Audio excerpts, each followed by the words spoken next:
Hello વિદ્યાર્થી મિત્રો, હવે જોઈએ ધોરણ 10માં સ્વાધ્યાય 8.2માં પ્રશ્ન નંબર 4 જોઈએ.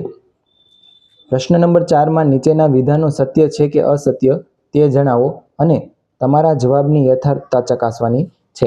તો પહેલો પ્રશ્ન જ આવો આપેલો છે, તો આપણે એક કામ કરીએ. હવે આપણે સત્ય છે કે અસત્ય પછી લખીએ, પહેલા ચેક કરીએ. કોઈ પણ બે ખૂણા લઈને ચેક કરીએ.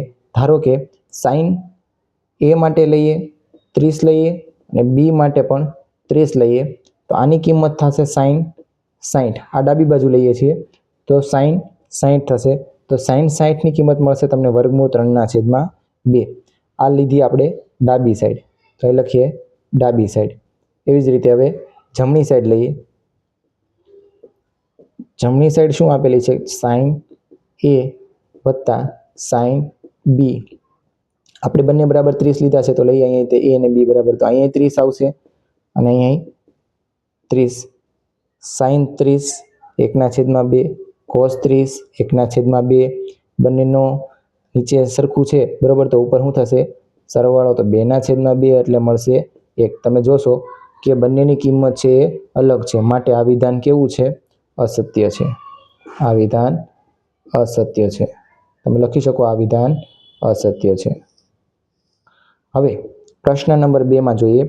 જેમ જેમ થીટાનું મૂલ્ય વધે તેમ તેમ સાઈન થીટાનું મૂલ્ય વધે છે. આપણને ખ્યાલ જ છે, કોષ્ટકમાં 0, 0, 30, 45, 60, 90 ખ્યાલ છે આપણને. 0 1/2, 1/2, વર્ગમૂળ 3/2 અને 1. જેમ જેમ આમ જઈએ તેમ છે એ થીટાનું મૂલ્ય વધે છે, માટે આ વિધાન 0 થી, અહીં તમારે જવાબમાં લખવું હોય તો લખી શકો, જેમ જેમ 0 થી 90 જતા તેમ તેમ સાઈન થીટાનું મૂલ્ય ફરી વખત લખીએ,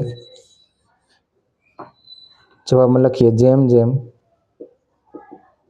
0 થી 90 સુધી જતા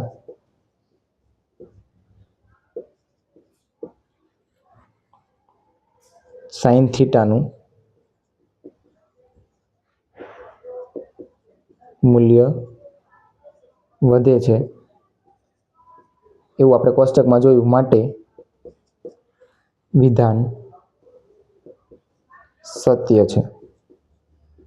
ચાલો હવે આગળનો પ્રશ્ન જોઈએ આપણે. સેમ હવે કોસની વાત કરી છે, તો આપણને ખ્યાલ છે કોસ થીટા છે એ વિરુદ્ધ કિંમત છે આની, એટલે એ છે એમાં ઘટાડો થશે, તો આ વિધાન અસત્ય છે. આ વિધાન અસત્ય છે, કારણ કે થીટાથી 0 થી 90 જઈએ તેમ તેની કિંમતમાં મૂલ્ય જે આપણને 0 થી થીટાના ખૂણાના માપ આપેલા છે, તેમ તેના માપ ઘટે છે, વધતું નથી, એટલા માટે માપ ઘટે છે, આવું લખી શકો. ચલો હવે પ્રશ્ન નંબર 4 જોઈએ. થીટાના દરેક મૂલ્ય માટે સાઈન થીટા બરાબર કોસ થીટા થાય. આ વિધાન આપણને ખ્યાલ જ છે કે આ વિધાન અસત્ય છે. કઈ રીતે કહી શકીએ છીએ? તો કે આપણને ખ્યાલ છે, બધી કિંમતમાં તમે જોશો તો સાઈન થીટામાં 1/2 અને કોસ થીટામાં 1/2, એ બે કિંમત જ છે એ બંનેની સરખી આવે છે. બાકી છે એ એક કિંમત સરખી આવતી નથી, માટે આ વિધાન છે એ અસત્ય છે. તો આપણે આવું લખી શકીએ કે આ વિધાન અસત્ય છે, કારણ કે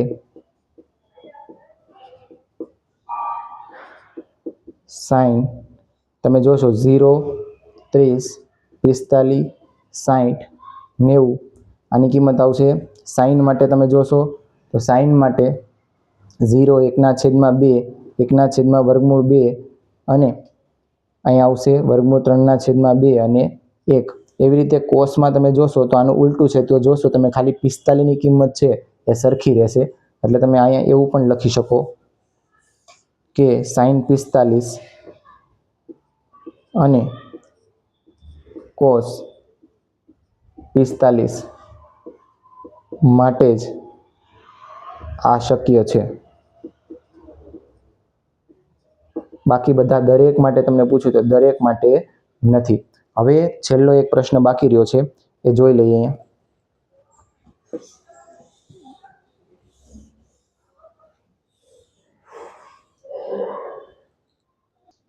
ચાલો તો વિદ્યાર્થી મિત્રો જોઈ લઈએ. 5મો પ્રશ્ન, a બરાબર 0 કોટ a ની જગ્યાએ તમને 0 લેવાનું કીધો છે. તમે ટેબલમાં ચેક કરશો તો કોટ 0 એ અવ્યાખ્યાયિત છે. માટે આ વિધાન સત્ય છે. તમને ખ્યાલ જ છે કોટની કિંમત આવશે, કોટ આપણે 0 લઈએ તો એની કિંમત લખી શકીએ cos 0 છેદમાં sin 0 પણ લખી શકીએ. એટલે cos 0 ની કિંમત 1 આવે, sin 0 એ 0. આમ આ પ્રમાણે પણ તમે લખી શકો કે અવ્યાખ્યાયિત છે. એટલે માટે વિધાન કેવું છે? સત્ય. ચાલો વિદ્યાર્થી મિત્રો અહીંયા સુધી રાખીએ છીએ. હવે પ્રશ્ન અહીંયા પૂરા થાય છે સ્વાધ્યાય 8.2ના. હવે હું આગળના પ્રશ્ન ચાલુ કરતા થોડાક સૂત્ર છે એની માહિતી તમને આ જ લેક્ચરમાં આપી દઉં છું. એટલે આગળ આપણે હવે 8.3 સીધો સ્વાધ્યાય ચાલુ કરીશું. તો વિદ્યાર્થી મિત્રો હવે સ્વાધ્યાય 8.3 માટે તમારે 3 સૂત્ર છે એ હું તમને આપું છું, એ તમારે લર્ન કરવા પડશે. sin સ્ક્વેર થીટા વત્તા cos સ્ક્વેર થીટા એની કિંમત થશે 1. આ સૂત્ર પાકું કરવાનું થશે તમારા લોકોને.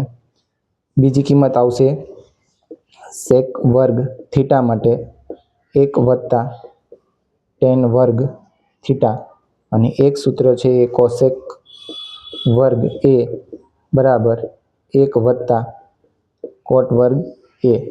ચલો આટલા સુધી રાખીએ છીએ વિદ્યાર્થી મિત્રો. આટલા તમારે સૂત્ર તૈયાર કરવાના છે જે આગળના સ્વાધ્યાય માટે ઉપયોગી છે.